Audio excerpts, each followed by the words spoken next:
मैं विश्वास करती हूँ कि आप शान और शौकत से जी सकते हैं। अच्छा महसूस न करने के विषय में मेरे जीवन में मैंने बहुत अनुभव प्राप्त किया। मुझे ये कहने में खुशी है कि अभी मेरे लिए सब कुछ बदल गया है।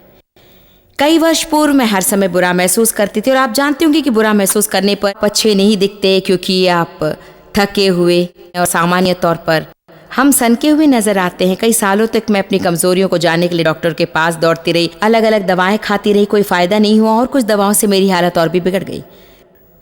आज मैं आपसे कुछ ऐसी बातें कहना चाहती हूँ जिन्हें समझने में मुझे कई बरस लग गए। बुनियादी तौर पर मेरे जीवन में इतना तनाव था कि मैं बहुत ही निर्बल हो जाती थी, और मेरे लिए हर दिन के जीवन को जीना मुश्किल हो जाता। यहाँ तक कि जब डॉक्टर मुझसे कहा करते थे कि मैं तनावग्रस्त हूँ, मुझे गुस्सा आता, क्योंकि मेरा जीवन बढ़िया था।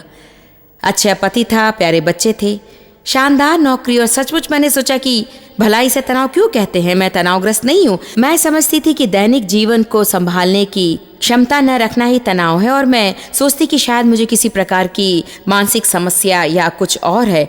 मैंने ये जान लिया कि मुझ में तनाव का कारण सिर्फ यही था कि मैं ज़रूरत से ज़्यादा करने की कोशिश करती, और यद्यपि मैं बहुत कुछ करती थी और जो कुछ करती वो भला ही था, लेकिन फिर भी वो ज़्यादा ही था। मैंने पौष्टिकता के बारे में सीखना आरंभ किया, और मैं अपने आप की देखभाल करने के बारे में सीखने लगी कि किस तरह से संतुलित जीवन जीना चाहिए। इससे मेरी दुनिया बदल गई। मैं आपको बता सकती हूँ कि 30 वर्ष पूर्व मैं जैसी थी, फिलहाल उससे कई गुना अधिक अच्छा महसूस कर रही हूँ। अर्थात तब मैं जिस उम्र की थी उससे अभी 30 साल बड़ी हूँ और अच्छा महसूस कर रही हूँ। और सच्चाई ये कि मैं पहले से ज़्यादा अच्छी दिखती हूँ। मैं मानती हूँ कि जब हम लगातार थके रहते हैं तो ऐसा प्रतीत होने लगता है कि हमारा जीना हराम हो गया है। जानते हैं, ऐसे हजारों लोग हैं जो खुद का आदर नहीं करते। यदि आप खुद का सम्मान नहीं करेंगे तो आप स्वस्थ जीवन नहीं जी सकेंगे। टैमी बुश के माता पिता ने कहा कि उसका जन्म दुर्घटनावश था, इसलिए उसने सोचा तो फिर मैं अपना ख्याल क्यों रखूं। यदि मेरा जीवन दुर्भाग्यवश था तो मैं अपनी परवाह क्यों करूं। मेरे माता पिता को मुझे जन्म देने की इच्छा न थी, इसलिए वे हमेशा कहते थे कि मैं गलती से पैदा हो गई थी, और यही बात वे दूसरे से भी कहते थे। इसलिए जब भी मैं बचपन में अपने परिवार वालों के साथ खेलने की कोशिश करती या उनके खेल में शामिल होने का प्रयत्न करती, वे कहते चली जाओ, हम तुम्हारे साथ खेलना नहीं चाहते। सचमुच मुझे कभी भी ये एहसास नहीं हुआ कि मैं किसी काम की हूँ, या मैंने कभी भी यीशु के बारे में नहीं सुना था। मैं हमेशा सोचती थी कि यीशु परियों की कहानी का पात्र था। मैंने सोचा कि बाइबल और अन्य बातें अजीब चीज़ें थी। मेरा यही विचार था। मुझे इन चीज़ों की कोई जानकारी या ज्ञान ना था। मैंने एक सहेली से पूछा जो एक मसीही थी, पर मुझे कुछ भी समझ नहीं आया। उसने मुझे प्रभु की ओर प्रेरित किया, और इसी से मेरा जीवन बदल गया। मैं किसी कमरे में जाती, चाहे जो भी कमरा हो, चाहे चर्च हो या कोई सामूहिक कक्ष, बिजनेस मीटिंग या कुछ और, सबसे पहले मैं कमरे के चारों ओर देखती। शायद कुछ पागलपन सा लगे, मैं कमरे में उपस्थित लोगों का आकार देखती और मुझे महसूस होता कि मैं ही सबसे मोटी थी। हाँ, हम कहते हैं कि चर्च में सब प्रकार की चंगाई रहती है, और परमेश्वर हमसे इतना प्रेम करता है कि वो सारी बीमारियों से हमें चंगा करता है। और मैं सोचती, अच्छा तो मेरी चंगाई का क्या होगा। जानते हैं, ये मेरे लिए बीमारी की नाई है, ये मुझे भस्म कर रही है। क्या आपको इसकी चिंता है? लौटकर हम टैमी से बातचीत करके जानेंगे कि प्रभु ने उसे अपना मूल्य जानने में कैसे मदद की, जिसके फल स्वरूप उसका वजन भी 100 पाउंड से भी अधिक घटा। ब्रेक से पहले टैमी बुश बता रही थी कि गाली गलौज भरे घर में पलने के कारण उसका खुद के प्रति गलत विचार था। टैमी, ऐसा प्रतीत होता है कि आपने यीशु के द्वारा अपने जीवन में बहुत सफलताएं पाई हैं। हाँ जरूर।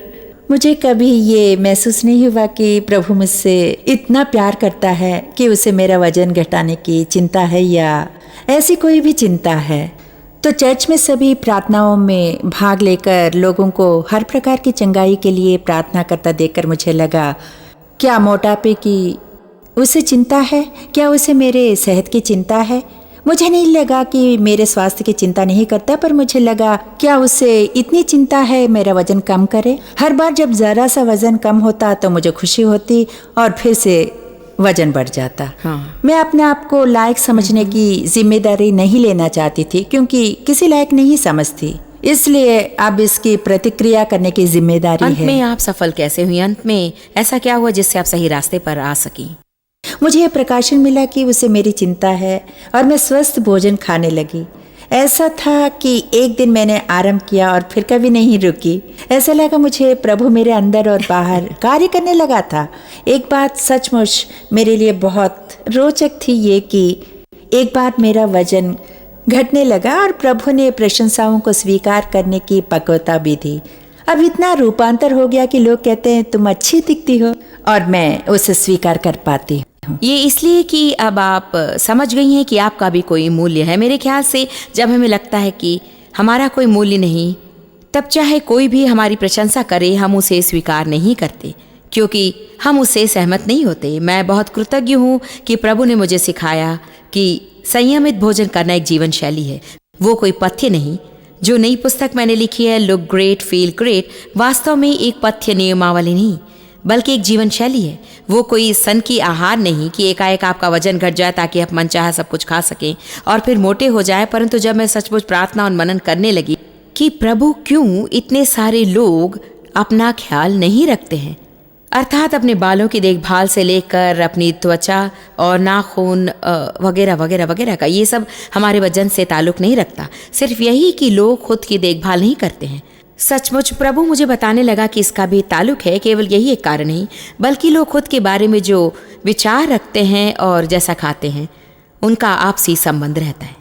अब एमी, हम आपसे कुछ मिनट बातें करना चाहेंगे क्योंकि आपने कुछ अलग समस्या का सामना किया है। मेरे जीवन भर मुझे कई ऐसे रिश्ते झेलने पड़े जो मेरी निंदा करते थे। उनके साथ रह रहकर मेरा आत्मविश्वास और आत्मसम्मान घटता गया और मैं खुद अपनी इज्जत नहीं करती थी। उसके बाद ऐसा समय आ गया जब मैंने खाना बंद कर दिया। मुझे नहीं लगता था कि मैं कुछ खा सकती थी। एक कुछ भी, एक पाव भाजी, एक कुकी, स्पेगेटी या कुछ भी। और सुनने में बुरा लगेगा, मैंने नहाना भी छोड़ दिया। मैं कई दिनों के लिए नहीं नहाती थी। मुझे नहीं लगता था मैं नहाने या फिर बाल संवारने या बहुत ही हल्का मेकअप डालने के भी लायक थी। मैंने बिल्कुल परवाह नहीं की। मैंने खुद से संबंधित किसी बात की परवाह नहीं की और मेरे तौर पर बुरा लगता था। मैं बिल्कुल कहीं की नहीं थी, बेकार थी। तो फिर क्या हुआ? क्योंकि अभी बिल्कुल वैसी नहीं है। लोग मुझे बहुत तुच्छ समझते थे और इससे मैं अपने बारे में बुरे विचार रखने लगी। मुझे नहीं लगता था कि कोई ये कहकर मेरा मजाक उड़ाता कि तुम्हारी सूरत देखकर मैं ऊब जाती हूँ, तू इतनी दुबली हो, तुम्हारी सूरत घिनौनी है, आशा है कि तुम खुद को सुंदर नहीं समझती हो। अंत में एक दिन चर्च में मैं अपने घुटनों के बल गिर पड़ी क्योंकि वास्तव में किसी ने मुझे कुछ कह दिया था और मैं कहने लगी, प्रभु मैं चाहती हूँ कि लोग मुझे चाहने लगे और यदि तू मुझसे प्रेम करता है और मैं जानती हूँ कि तू मुझसे प्रेम करता है और मैं जानती हूँ तूने मुझे जिस तरह से ढाला था वैसा ही मुझे वापस बना दे। मैं मजाक नहीं कर रही हूँ। उस दिन मैंने खाना खाया और मुझे अच्छा लगा और मैं थोड़ा खाना खाई। उसके बाद मैंने एहसास किया कि प्रभु चाहता है कि उसने मेरे लिए बनाए फलों और मेरे लिए तैयार किए गए भोजन को मैं खुद खाऊं। बढ़िया खाना। हाँ, बढ़िया खाना, स्वस्थ भोजन। और वो चाहता था कि मैं अपने आप में अच्छा महसूस करूं। सिर्फ अच्छा ही ना दिखूं बल्कि वो चाहता है कि मैं अपने बारे में अच्छा महसूस करूं। ये सभी लोग यही कह रहे हैं कि उन्हें ऐसे मोड़ पर आना पड़ा जहां उन्होंने प्रभु को पुकारा और कभी स्वयं कुछ करने की कोशिश नहीं की। ये मेरे लिए बड़ा रोचक है क्योंकि मेरी पुस्तक के प्रथम अध्याय का शीर्षक है प्रभु को भारी बोझ उठाने दीजिए। पुस्तक के आरंभ से ही मैं यही बात कहने लगी हूँ कि आप किस तरह से अपने बल पर नहीं कर पाएंगे। यदि आपको लगता है कि आप उसे कर सकते हैं तो उसे भूल जाइए। आत्मबल हमें बहुत दूर ले जाता है परंतु उसकी अधिक आवश्यकता पड़ने पर छोड़ जाता है। इसलिए हमें परमेश्वर की शक्ति की, पवित्र आत्मा के सामर्थ्य की आवश्यकता है, आत्मबल की ही नहीं। आपकी पुस्तक में सब बातें स्पष्ट है, ये मुझे बहुत पसंद है। मैं जानता था कि मुझ में आत्मसम्मान की समस्या है, पर मैं जान गया कि अपनी देखभाल पर इसका प्रभाव पड़ा है। मेरे पास उपाय नहीं था। जब लोग मेरे बारे में ऐसी बातें करते जो दिल को काटने वाली होती थी, चुभती थी, मेरे साथ में हाई स्कूल में हुआ। मुझे नीचा दिखाया गया, मैं बहिष्कृत था। आप जिस बदनामी के विषय में सोच सकते सब मुझ पर था और मैं खुद को उनकी नजरों से देखता था। कुछ वर्ष पहले मुझे पता चला कि मुझे एक बहुत ही भयानक बीमारी है और मैंने उसके इलाज के लिए आवश्यक जानकारियां एकत्रित की, पर मैंने कभी पालन नहीं किया। पर जब मैंने आपकी पुस्तक पढ़ी, मुझे इसका कारण जानने में मदद मिली, यह कि मैं इस इलाज को अपनाने के लिए खुद को लायक नहीं मानता था। आपने इसमें जो कुंजियां रखी है उससे ऐसा लगा कि मैं ये नहीं कहना चाहता कि यह आसान है, परंतु ये एक प्रक्रिया है और मुझे लगता है कि मैं प्रभु की सहायता से अपना मूल्य व स्वास्थ्य जीवन का रहस्य जानकर इसमें होकर गुजर सकता हूँ। जो इसमें एक प्रश्न करूँ, पूछो। आपको क्यों लगता है कि वास्तव में अपने आप को स्वीकार करना व खुद से वही प्रेम रखना जो प्रभु ने हम पर रखा है, क्यों इतना कठिन होता है? जानती हो फेथ, मेरे ख्याल से इसका कारण यह है कि हम अधिक ध्यान दूसरों की बातों व हमारे प्रति उनके व्यवहार पर ही लगाते हैं। देखिए, मेरे पिता ने मेरा बलात्कार किया, इसलिए मैंने मान लिया कि चूंकि उसने मुझसे ऐसा किया, मैं अच्छी नहीं हूँ। एक बच्ची के नाते मुझ में उनकी ओर देखकर ये कहने की योग्यता नहीं थी कि आपकी कोई समस्या है। उसे मैंने अपने ऊपर ले लिया।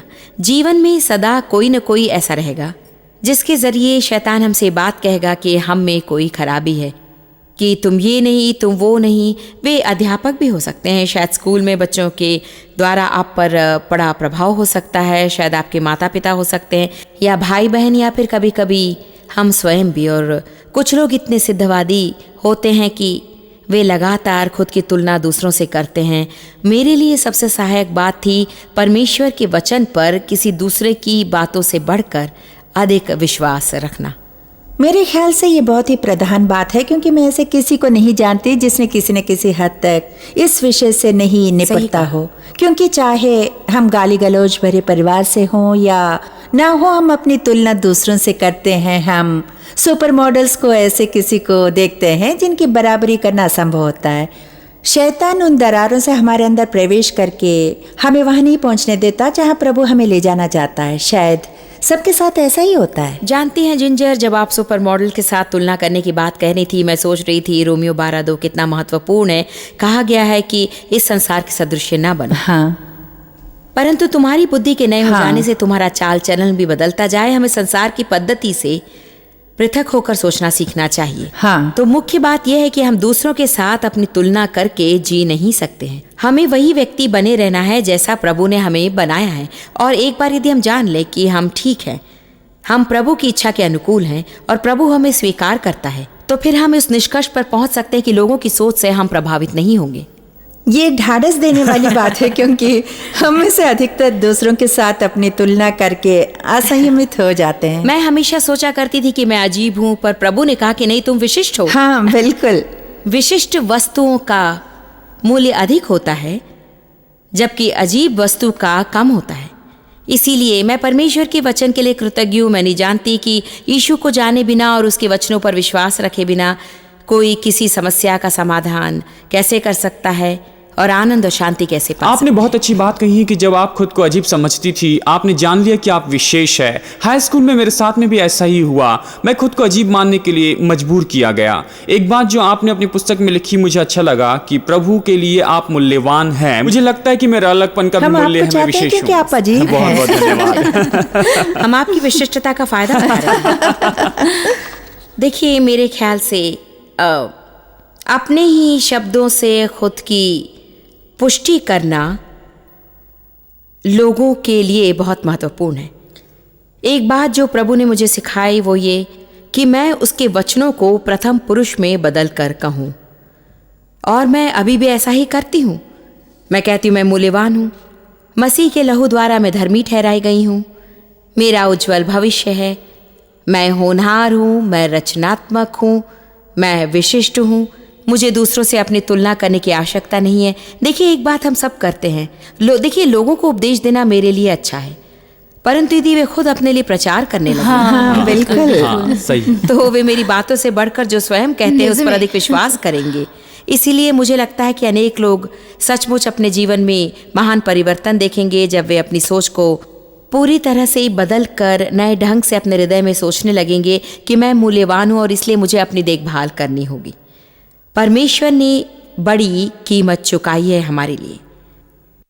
उसने अपने इकलौते पुत्र को भेजा जिसने बहुत अधिक दुख सहा और अपना खून बहाया ताकि वो हमें परमेश्वर के साथ फिर से मिला सके और संबंध स्थापित कर सके। यदि परमेश्वर ने हमसे इतना अधिक प्रेम किया कि उसने अपने इकलौते पुत्र को हमारे लिए भेजा, तो फिर निश्चय ही हम खुद को मूल्यवान मानकर उसकी महिमा के लिए जी सकते हैं। मेरी आशा है कि आप जुड़े रहेंगे, क्योंकि एक छोटे से ब्रेक के बाद आप मेरी एक सहेली से मुलाकात करेंगे जो भीतर और बाहर से अद्भुत बदलाव में से होकर गई। वो मेरे साथ काम करती थी और बाद में मेरी सहेली बन गई। वो अपने जीवन के कुछ मुख्य दृष्टिकोण के विषय सच में खुश नहीं थी। जब हम वापस आएंगे तो आप सुनेंगे कि उसने ऐसे कौन से सामान्य कदम लिए जिसने उसके जीवन को अद्भुत रीति से बदल दिया। आज हम शानदार दिखने व अच्छा महसूस करने के बारे में चर्चा कर रहे हैं। मेरी एक सहेली है जिसने मेरे लिए कई वर्ष काम किया। मैंने उसमें ऐसा परिवर्तन देखा जो अनोखा था और मैंने उसके बारे में अपनी नई पुस्तक में लिखा है, लुक ग्रेट फील ग्रेट। मैंने हमारे प्रस्तुतकर्ता जिंजर स्टैच को उसके साथ बातचीत करने को कहा। जिंजर, आपने क्या देखा? सिंडी की जिस विशेषता से मैं आकर्षित हुई वो ये है कि उसमें उल्लेखनीय आत्मविश्वास है। वो बढ़िया दिखती है और आपने और उसके सहेलियों ने जो कुछ कहा उससे यही जान पड़ता है कि उसके जीवन में अनोखा परिवर्तन हुआ है। वो बिल्कुल वैसी नहीं जैसे पहले थी।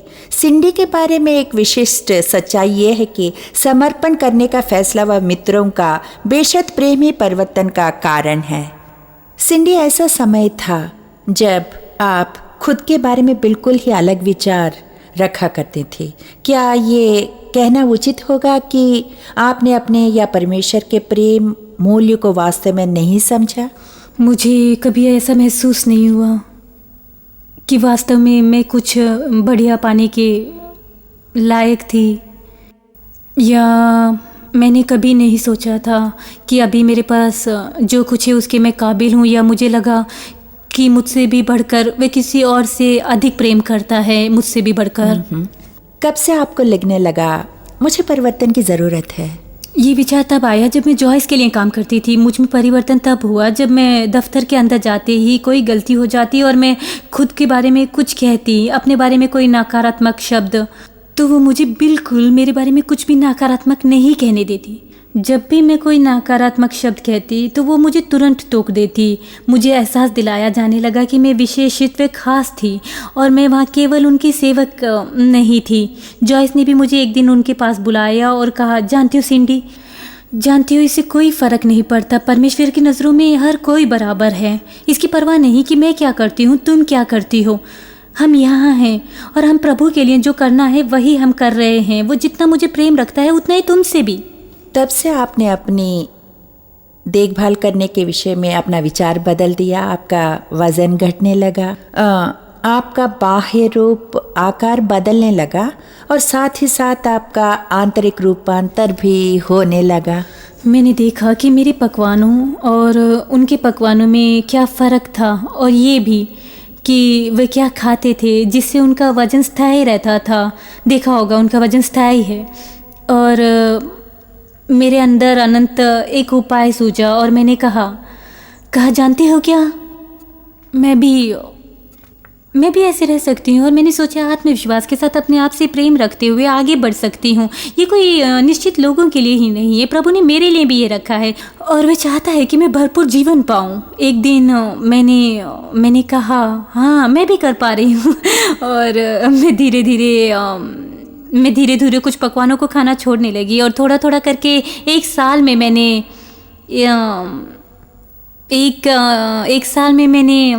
55 पाउंड कम कर लिए थे।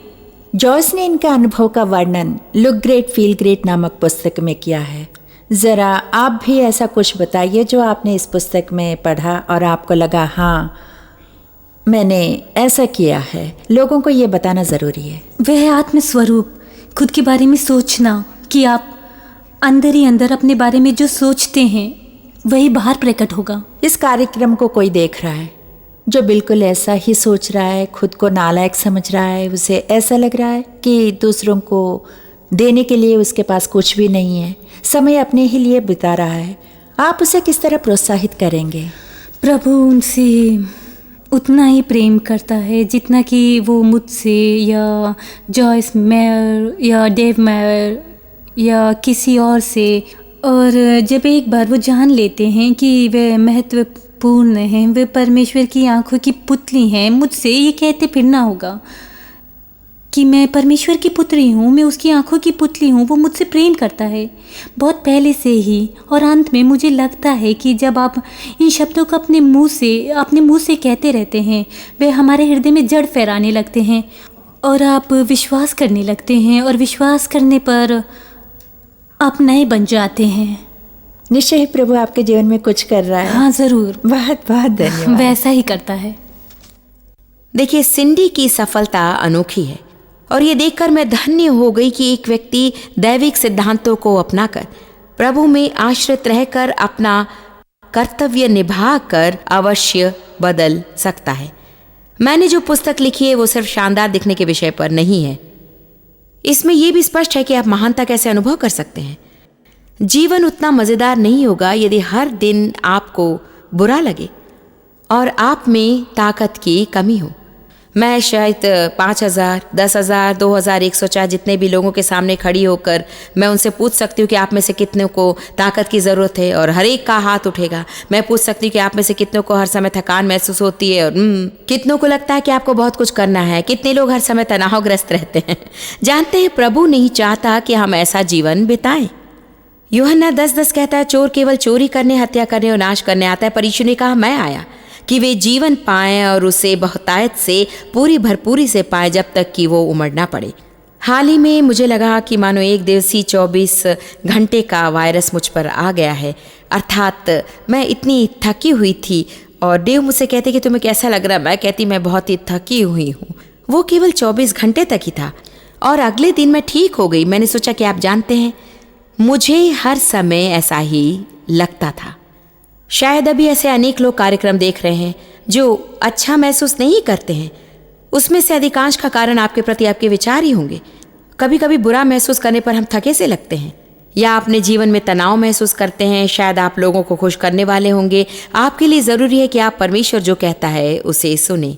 वो अस्वस्थ भोजन करने की आदत है, या व्यायाम की कमी है, या हो सकता है आप काफ़ी मात्रा में पानी नहीं पीते। जो भी हो, आपको कारण जानना चाहिए ताकि आप वो जीवन जी सकें जिसे देने के लिए यीशु मरा। तो आइए अपने जीवन के हर दिन का लाभ उठाने की ठान लें ताकि अच्छे दिख सकें और शान से रहें। प्रभु आशीष दे।